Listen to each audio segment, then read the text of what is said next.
Yo, mambo vipi? Mambo vipi? Bana, leo tunaenda kumwangazia nyota wa kimataifa wa timu ya taifa ya Ubelgiji, lakini pia nyota wa sasa wa klabu ya Napoli ya huko Italia, Kevin De Bruyne. Bana, Kevin De Bruyne amemchukiza kocha wake Antonio Conte, na hii ilikuwa katika mechi yao waliokutana na AC Milan iliyochezwa siku ya Jumapili. Mechi hii katika dakika ya 31 AC Milan alikuwa tayari anaongoza kwa bao moja, na mpaka kipindi cha pili kinamalizika AC Milan tayari alikuwa yuko mbele ya bao mbili. Manake AC Milan alikuwa na mabao mawili, Napoli hajapata bao mpaka muda huu.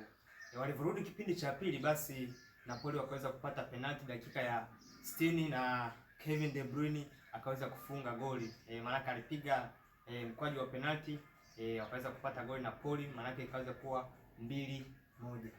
Baada ya kufunga goli hilo Kevin De Bruyne dakika ya 71, kocha huyo wa Napoli Antonio Conte akachukua maamuzi ya kumtoa Kevin De Bruyne, kumweka sabu.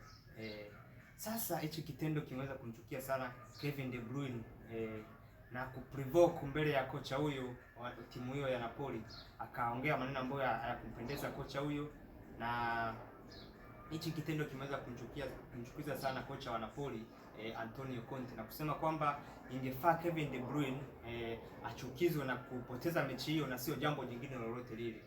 Kwa hiyo kocha Antonio Conte amesema kwamba hayupo tayari kuvumilia vijana wenye dharau, vijana wasiokuwa na maadili katika timu yake. Kwa hiyo huo ndio mkasa uliomkuta De Bruyne mbele ya kocha wake Antonio Conte. Lakini pia usisahau kulike na kusubscribe katika channel yangu ya YouTube inayokwenda kwa jina la Devan OG.